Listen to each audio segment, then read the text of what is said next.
Mambo vipi mtazamaji wa Bongo Plus TV na 96 Linki, karibu sana kwenye exclusive nyingine tena. Mimi naitwa Victor Madaha, kama kawaida bianze kamera yupo Rizki bwana. Asante sana kwa wewe ambaye umekuwa ukifuatilia interview zetu, na asante pia ambao umekuwa mkiandika maswali tofauti tofauti kwamba hebu uliza swali hili, ukikutana na Zungu muulize swali hili pia. Na sasa hivi kama unaangalia interview hapa, niambie uko sehemu gani, uko Tanzania, uko Dubai, uko Marekani, uko wapi, niambie uko sehemu gani. Na pia kingine niandikie swali ambalo unatamani siku nyingine tukuje kukutana na Zungu tumuulize swali hilo, tusiache kumuuliza. Itakuwa ni nzuri sana hicho kitu. Kwanza Zungu, mambo vipi? Bwana salama kabisa. Mambo yanaenda? Safi, kama lakini Mungu mkubwa. Hii umekaa kirashia ama kitraole ama inamaanisha nini? Hii kofia inaitwa Barrett. Kwa hapa Tanzania ukiona hivi mara nyingi mtu atasema wa Arusha yule, kwa sababu imezoeleka kuvaliwa na watu wa Arusha. Kwa hiyo inaweza ka sound hivyo, lakini asili yake kabisa kofia zenye miondoko kama hii au miundo kama hii, Red Army ya Urusi walikuwa wanavaa. Red Army walikuwa wanavaa kofia kama hii, ama zenye muondoko namna hii, ama zenye asili hii, Che Guevara. Yani kiufupi hizi ni kofia za wajamaa. Na kwa mfano Red Army wa Urusi walikuwa wanapenda kuvaa kofia kama hizi kwa sababu kwao kuna baridi sana. Kwa hiyo inasaidia kutengeneza joto. Okay. Sawa kabisa. Lakini wewe umeivaa kwa ishara ipi sasa? Unajua Mashariki ya Kati pale ukiangalia hali halisi jinsi ambavyo inaendelea ni damu inamwagika moto. Kwa hiyo ni bendera nyekundu ambayo imesimama. Kwa hiyo kwa sababu tunazungumzia mambo ya Mashariki ya Kati na ni nyekundu tindu ambayo inaonekana, kwa sababu hata kwenye jeshi unajua ukiona imeinuliwa bendera nyekundu ama rangi nyekundu ujue ni hatari, yani tayari. Kwa hiyo Mashariki ya Kati kinawaka. Na wewe unaungana nao kwa lugha nyepesi? Tunaungana nao kufuatilia, lakini hatupendi kile ambacho kinaendelea kwa sababu dunia itapitia maumivu. Nakumbuka mara ya mwisho tulizungumza jinsi gani mafuta yanaweza yakapanda. Sasa leo Mheshimiwa Rais Daktari Samia Suluhu Hassan ametangaza kwamba mafuta gharama zake zimepanda kwa 13%. Sasa piga hesabu hii vita ina siku ngapi? Alafu Head of State Tanzania anasema tayari gharama za mafuta zimepanda kwa 13%. Kwa hiyo tunafuatilia yanayoendelea, lakini hatupendi kinachoendelea, ila tunafuatilia kwa sababu ndio kazi tena. Ingawa katika kufuatilia pia ndio hivyo watu wanakuandama mtandaoni, najikuta kwenye peji nyingi sana za udaku. It is okay wasema Oktoba 29 ulikuwa wapi? Mtandao ulizimwa. Mtandao ukuwepo, mtandao kwa siku 6. Kwa hiyo ni changamoto, lakini tunapush. Ndio, niambie. Sasa leo na nataka nifahamu kwanza kitu kimoja. Kwanza ni kuunge mkono kwanza kila ulichokizungumza. Ulizungumza mapema kabisa interview yangu kwanza nafanya wewe mwaka uli niambia maoni yako kuhusu hivi vitu, kaniambia hutamani itokee kwa sababu ya madhara pia. Ulizungumza mapema. Unasema watafunga homes na amefunga leo. Utabiri mzuri kweli. Last interview mwisho pia ambayo tulifanya mimi na wewe, uliniambia huitegemei vita kutokea. Uioni kabisa vita hiyo kutokana na maslahi ya wote wawili hao na nini hasara itakayopatikana na kucontrol vita pia. Kwanza tuanzie hapo kwanza, swali lenyewe kwanza. Kwa nini imekuwa ghafla hivyo? Ni swali kubwa kwa sababu imekuwa ghafla kote kote. Unajua hata shambulizi ambalo Marekani na Israeli walifanya hawajawahi kulifanya katika historia yao ya kupigana na Iran. Israel hajawahi kushambulia Iran asubuhi tena mwezi mtukufu wa Ramadhan. Haijawahi kutokea katika mapigano yao. Kwa hiyo pia hata shambulizi ambalo limefanyika halijawahi kutokea kihistoria kwa maana ya muda. Israeli hajawahi kumpiga Israeli na Marekani hawajawahi kumpiga Iran asubuhi alafu mwezi mtukufu wa Ramadhan. Lakini pia huwezi kutegemea kwamba chanzo cha Iran kujibu mapigo ni shambulio ambalo limeondoka na roho ya kiongozi wao Khamenei, wakati vita ambavyo ndo vimeanza vikiwa vibichi kabisa. Bado ni mambo ya surprise.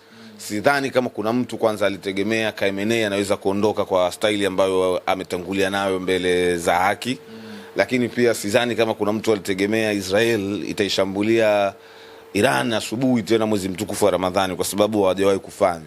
Lakini pia ukipiga mahesabu ya mambo yanayoendelea hivi sasa na hasara inayopatikana Mashariki ya Kati, hasara ambayo Iran wanapata, Marekani wanapata, na nchi nyingine za Mashariki ya Kati kina Bahrain, Jordan, Qatar, UAE, Lebanon, unaweza kuona ni hasara kubwa. Kwa hiyo ukijumlisha saa yote niliyoyasema, ukipiga hesabu huwezi kutegemea kama vita vinaweza kutokea, lakini ndio vishatokea. Lakini pia huwezi kutegemea kama Khamenei anaweza kuuawa kwa mtindo ambao umetokea. Lakini ndo mwisho wa siku ni mambo ambayo hayatabiriki. Wakati mwingine tupo kwenye dunia ambayo haitabiriki. Unaweza kusema bei ya mafuta inapanda, na ikapanda kweli kulingana na vita tayari imetokea. Lakini kwa timing jinsi ambavyo ilikuwepo, kwa kweli nilikuwa sioni kama vitatokea. Lakini ndo tayari vimeshatokea. Ndo tayari vinapigwa.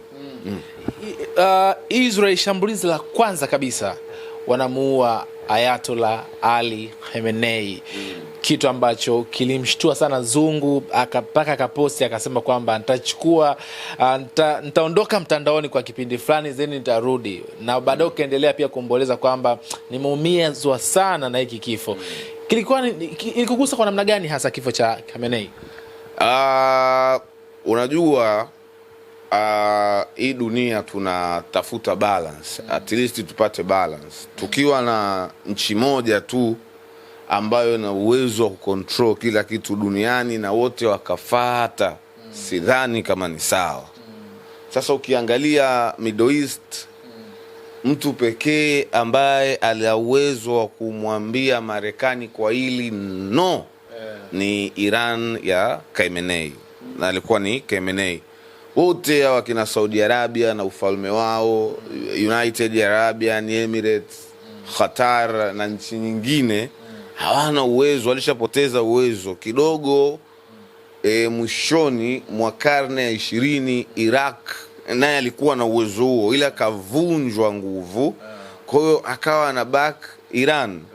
Na ukiangalia ambayo anayatetea Iran bila kusikiliza propaganda za upande mmoja wa vyombo vya habari vya magharibi, ubaya uko wapi? Anataka dunia yenye usawa. Iran ni nchi huru, ina uwezo wa kufanya mambo yake. Sasa Marekani hataki hiyo. Na kwa sababu gani? Sio kwa sababu ya wananchi wa Iran, hapana, ni kwa sababu ya wananchi wa Israeli na Israeli yake. Sasa dunia ilikuwa inahitaji viongozi kama wakina Khamenei, at least 3 4, kwa ajili ya kubalance mambo, kwamba Marekani na washirika wake wakija na agenda yao, bwana, kuanzia leo hakuna kutumia cash, mtakuwa na mfumo huu, twendeni. Wale watu wajitokeze waseme hapana, hii sio haki kwa mujibu labda wa maandiko, kwa mujibu wa 1 2 3.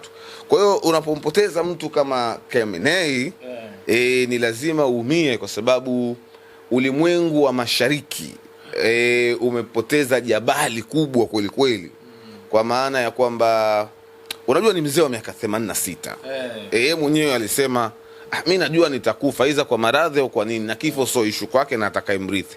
Lakini inashtua kwa sababu uwezi utarajia shambulio la kwanza la Marekani linaondoka na Khamenei. Uwezi kutarajia. Ameondoka Gaddafi, mpaka leo dunia inamlilia Gaddafi. Ameondoka Lumumba, mpaka leo dunia inamlilia. Che Guevara, mpaka leo dunia inamlilia. Unafikiri ni kwa nini? Na watu wote ambao nakuambia mpaka leo dunia inawalilia, kina Che Guevara, sijui Gaddafi, Fidel Castro, wote walikuwa ni maadui wa Marekani. Kwa nini dunia inawalilia?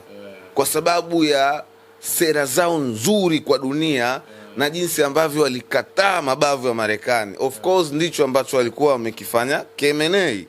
Baada ya miaka kadhaa watu watakuwa wanamsoma na kumkumbuka kama ambavyo sisi tunamkumbuka Lumumba, kwa sababu mkumbuke yule mzee kapambana na Marekani kwa zaidi ya miaka 40. Marekani wamebadilisha maraisi na maraisi, yeye yuko na amesimama kweli kweli.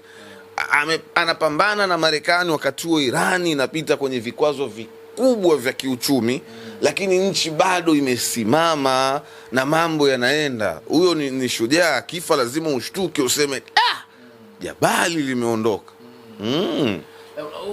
Pengine imekuwa ni personal sana kwako, watu wanasema kwamba Zungu sasa kama ni uchambuzi ni kama ameegemea sana ule upande, sasa hata kama ni kuumia imekuwa ni too much sana. Kwa nini imekuwa ni hivyo? Wanakuvaa sana watu kwenye hili. Ni wageni nadhani. Mimi kwa mtu ambaye anajua, unajua sasa hivi watu wengi wanaona hizi habari hizi za kimataifa, geopolitics na trend ndio kila mtu yeye anaidakia. Lakini tunafahamika ambao tulianza kufanya hii tangu mwanzo, na kwa watu ambao walikuwa wananifuatilia tangu mwanzo, tumeanza na mzozo na vita vya Ukraine na Urusi. Na tangu pale mimi nikasema nitatoa habari nyingi za Urusi kwa sababu hizi media za magharibi haziwezi kukuambia mazuri ya Urusi, atakuambia mabaya tu. Na ubaya ni kwamba watu wetu sisi wa Tanzania wamezizoea hizi media za magharibi kwa sababu ndo wamekuzwa nazo tangu tukiwa wadogo. Hata sisi katika newsroom zetu kama wanahabari, sosi zetu nyingi za story za kimataifa ni sosi za magharibi. Tunaenda kuwapelekea wasikilizaji ambao ni walaji habari za upande mmoja, na ndio maana leo hapa Tanzania ndoto za vijana wengi ni kwenda kuishi Washington Marekani, kwenda kuishi New York, kwenda kuishi London. Kwa nini? Wameaminishwa. Kwa sababu gani? Ni media za magharibi wanapika kwenye newsroom zao, tunachukua sisi kwa sababu hatuna sosi za kimataifa. Sasa mimi nikasema kama wenzangu sosi zao ni media za magharibi, mimi sosi zangu zitakuwa media za mashariki. Shida iko wapi? Wakasema ubalance story. Nikasema of course kwenye vita hamna kubalance, yani hakuna chombo chochote cha habari kinachobalance habari za vita. Na mfano ni huu, mfano rahisi watu waelewe. Mwaka 1978 kuelekea 80, wakati wa vita vya Uganda na Tanzania, vyombo vya habari vya Libya vilimuita Idi Amin shujaa, mwamba, jemedari, mpigania haki, sambamba na vyombo vya habari vya Uganda.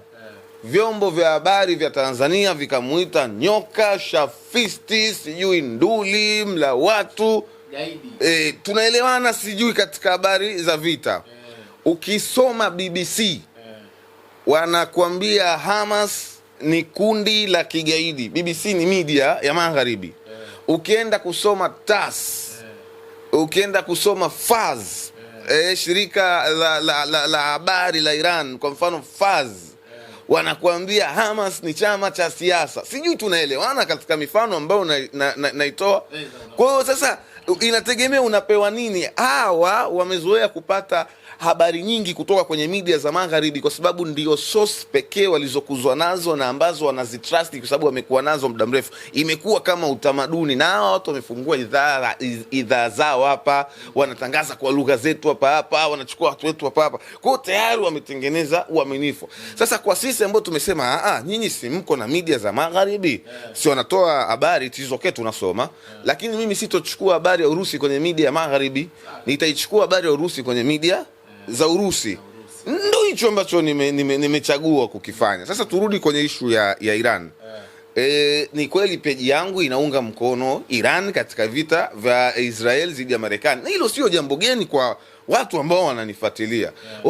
Wewe ni mwanahabari basi. Kwa nini sasa ubalance? Niletee ushahidi wa chombo hata kimoja cha habari duniani ambacho kina balance vita hivi vya Iran, Israel na Marekani. Niletee. Wengine wakasema mwanzo wakati anakufa Khamenei pia mimi mwanzo nilisema hapana, ni propaganda. Yes. Wewe muongo. No. BBC walishaposti, lakini mimi nilichagua kupata taarifa rasmi kutoka serikali ya Iran. Baada ya serikali ya Iran na chombo chao cha habari kuposti, na mimi ndo nikaenda kufanyaje kuhakikisha kwamba ni kweli. Kwa watu ni kwamba ni mazoea tu na utamaduni, lakini tunaenda tunafika kwa sababu mimi nakumbuka wakati tunaanza watu wengi sana walikuwa wanaamini mambo ya magharibi na nini. Lakini sasa hivi watu wengi wana uelewa mkubwa, wanajua kabisa na sera za mashariki ziko hivi. Tuko tunaaminishwa zamani wa Irani ni magaidi.